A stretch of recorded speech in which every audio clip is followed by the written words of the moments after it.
ওরা কি সেই পারবি?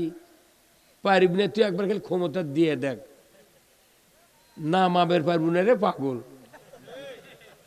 আমাকে তুই এমপি নাই, উপজেলা চেয়ারম্যান নাই, মেম্বার নাই, চেয়ারম্যান কেউ নাই, তাও টিভিত খালি জামাত বিএনপি, জামাত বিএনপি, জামাত বিএনপি দেখে শুরু করে। এই কথা কর না কামনে, একটা মেম্বার নাই, চেয়ারম্যান নাই, দাঁড়াবিরই দিস না। দাঁড়াবে যদি দাঁড়াবের চায়, বিএনপিও যদি দাঁড়াবের চায়, তাও কাছে তোর কি বাঁচে থাকার ইচ্ছা আছে?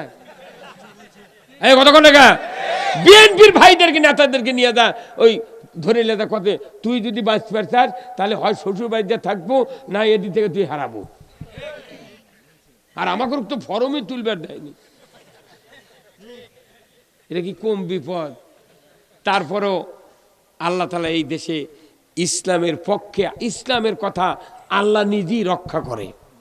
আল্লাহ কোরআনে বলছেন, ইউরিদুনা লিউতফিউ নূরাল্লাহি বিআফওয়াহিহিম ওয়াল্লাহু মুতিম্মু নূরিহি ওয়ালাউ কারিহাল কাফিরুন।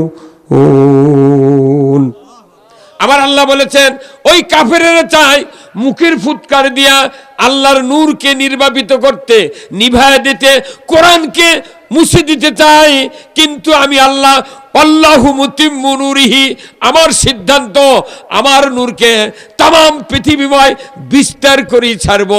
এতে করে কাফের মুশরিকের কলিজায় যত জ্বালা যন্ত্রণা হোক না কেন, আপনি রাসূল পরোয়া করবেন না।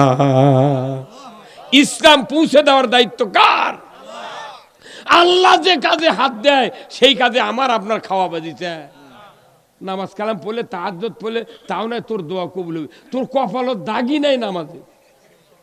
কি ঈমান থাকলে কোনোদিন বলতে পারে না ব্যঙ্গ করে